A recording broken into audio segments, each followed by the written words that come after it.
Hi there, my name is Cassandra Sampson and I am a registered dietitian. I am a licensed dietitian nutritionist and I'm also a mindful and instinctive eating practitioner with 10 years of experience and counting, helping hundreds and hundreds of patients and clients improve their health and improve their quality of life through balanced nutrition. So I just want to say congratulations on making this decision to move forward with bariatric surgery. I have seen such amazing things happen on the other side of surgery, and I'm excited to see it all come true for you. So as you may have heard before, bariatric surgery does require some lifestyle changes. The more effort that you put in initially before surgery, so around this time, the more successful you're going to be down the road, because we do recommend starting to try to live the way that you're going to be living after surgery so that it requires less effort after surgery and more effort prior to surgery. So the goals and the guidelines that we recommend are in place to help you be successful. So we want to minimize those post-op weight loss plateaus. We want to minimize any complications, and not taking these guidelines seriously can present the risk for uncomfortable side effects after surgery, but also it can present the risk for complications down the road. So how does bariatric surgery help people lose weight? Weight loss surgery involves altering the size of your stomach so that you feel full faster and you eat less food. Your hunger is also going to be affected because your hunger hormone is going to be decreased for a certain amount of time. However, while surgery changes the size of your stomach, it's up to you to change your habits. So we refer to the surgery as a tool. The decision-making power is still in your hands. The decision for what to eat or when to eat, the decision to make time to exercise or not make time to exercise. There are still many pivotal decisions that are greatly going to influence your long-term weight loss success that are going to be in your hands. It is still possible to gain weight after bariatric surgery, so it's very important that your behavior changes are lifelong. You need to commit to healthy habits for the rest of your life to be successful with this weight loss procedure. There are a few goals that I recommend getting started with now as you prepare for surgery. The first goal is to keep track of what you're eating. There's many apps out there that you can use, but one that I recommend is called Bariatric. Bariatric is a free app, and there's also some special features within that app that helps bariatric patients be successful. It's very important to be aware of your nutrient intake. That means becoming aware of how many calories are you eating a day? How many grams of protein are you getting a day? What is your carbohydrate intake looking like? This will also provide very important information in the future to help you get through potential weight loss plateaus. So the first goal that I recommend is to start tracking everything that you're eating and drinking in accurate portion sizes. The second goal is to start thinking about what you're eating in advance. So my recommendation is to make your food decision ahead of time. If you have the time to go ahead and plan out all of your meals like a week in advance, that is awesome. But what I think at the minimum, what would be very helpful is just to start thinking about what you're going to have for your meal before the meal time comes. That could be thinking about breakfast the night before. It could be thinking about what you're going to have for dinner earlier in the day so you can kind of make some preparations. No matter what, if there's no plan in place and we're very hungry and we don't think about what we're going to eat until we're very hungry and maybe we're tired and we're stressed, what usually happens? We usually go to whatever is the quickest, the most convenient, and that is not always the healthiest option.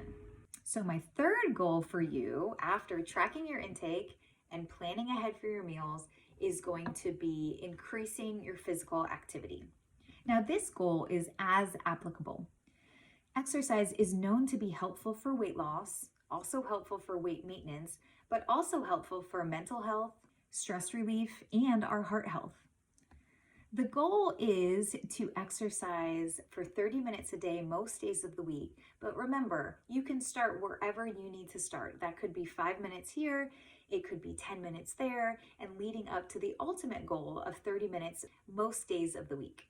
Again, this goal is as applicable. There could be certain situations that are preventing you from starting this goal or maintaining this goal. All right, and the next goal is all about portion sizes. So the first step towards weight loss is really to become aware of how much you're eating and also bring awareness to eating until comfortable fullness rather than uncomfortable fullness. After surgery, portion control is essential because eating larger amounts of food, or maybe the amount of food that you're typically used to, can cause pain after surgery. It can cause nausea, it can cause diarrhea, it can cause vomiting.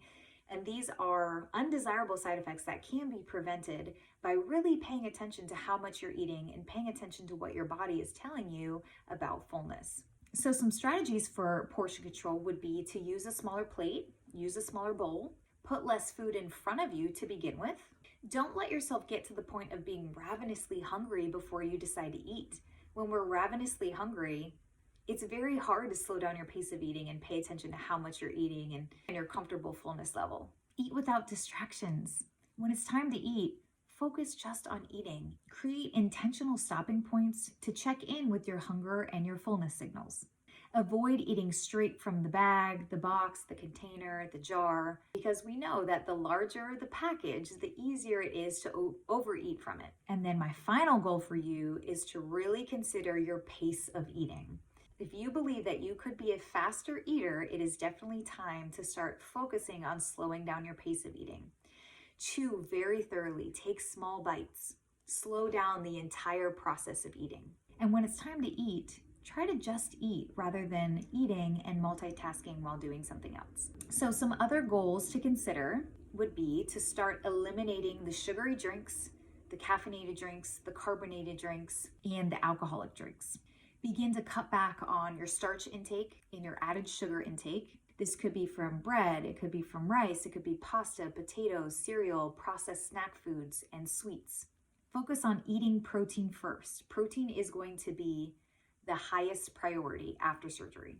So a very common question that I get from patients as they're preparing for surgery is what foods will cause side effects after surgery? The foods that will likely cause undesirable side effects such as pain, nausea, vomiting, diarrhea, but also weight loss stalls or even weight gain are going to be desserts and sweets. So anything with a lot of added sugar, that could be cookies, that could be pie, that could be ice cream, that could be milkshakes, that could be donuts, pastries, anything that would be in the category of desserts or sweets. Sugary beverages, so that would be regular soda, sweet tea, regular juice, energy drinks, sweetened coffee drinks. And then the high fat foods that have a high amount of unhealthy fat coming from fried foods or restaurant foods, depending on what you're getting at the restaurant. Fatty cuts of meat, meals made with heavy cream or a lot of butter or a lot of cheese or a lot of oil, processed meats like bacon, salami, sausage. These foods may cause some undesirable side effects, but I think the most important thing to note is that these foods are known to not be helpful with your weight loss journey and known to not be helpful with improving your health. And the second most common question I have from patients as they're preparing for surgery is all about the vitamin supplementation. So you do need to take a bariatric multivitamin after surgery as well as a calcium supplement. The calcium supplement has to be separated into 2 different doses. And taking these supplements after bariatric surgery is a long-term commitment. There are life-threatening complications that can occur as a result of not taking your bariatric vitamin and your calcium supplement every single day after surgery. Many of these complications have no symptoms, no side effects, and can become apparent decades after surgery. At that point, irreversible damage may have already occurred. Taking your vitamins must be a part of your daily routine. It's important to note that when you're taking your bariatric multivitamin, if it has iron in it, which I recommend that it does, it needs to be taken at least 3 hours separate from your calcium supplement. The goal for water intake is at least 64 ounces of water a day. 1/3 of all post-op bariatric emergency room visits are because of dehydration. Signs of dehydration include lightheadedness, dizziness, headaches, and your urine color becoming darker throughout the day. Remember, your brain is 73% water. It only takes 2% dehydration to start affecting your attention, your memory, and your cognitive skills. As I mentioned before, protein is the highest priority after surgery. The goal is 80 grams of protein a day, and we encourage you to start striving for that goal before surgery. So you can look at the food label to see how many grams of protein is in what you're eating per serving. However, if there is no nutrition label on what you're eating, it's important to know that 7 grams of protein is equal to 1 ounce of chicken, turkey, or fish, 1 ounce of beef or pork, 1 egg, 1/2 cup of beans, 3 ounces of Greek yogurt, and 1/4 cup of non-fat cottage cheese. But the cottage cheese and the Greek yogurt and the beans, that would all have a food label on it. So make sure that you're paying attention to food labels and looking at the serving size, and then also looking at the amount of protein, because the goal is 80 grams a day. And one final thing that I just want to remind you of is that emotional eating, stress eating, boredom eating, all of those types of eating cannot be cured by having the surgery. These habits must be addressed prior to surgery rather than hoping and assuming that the surgery is going to solve that. Moving forward, your diet prescription is a high protein, carbohydrate conscious diet with the goal of 80 grams of protein a day and limiting any refined carbohydrates, processed carbohydrates, and starchy carbohydrates moving forward. The macronutrient goals include 50% of your calories coming from protein, 30% of your calories coming from healthy complex carbohydrates, and 20% of your calories coming from heart-healthy fats. Now you can figure out your macronutrient percentages if you are tracking in an app like Bariatric. But remember, if you're tracking all of your intake, it has to be accurate. So you have to actually put in the exact amount that you consumed. So there you have it. Thank you so much for allowing me to be part of your journey, and good luck with the goals that I have mentioned. Remember, it is not about perfection, it is about progress.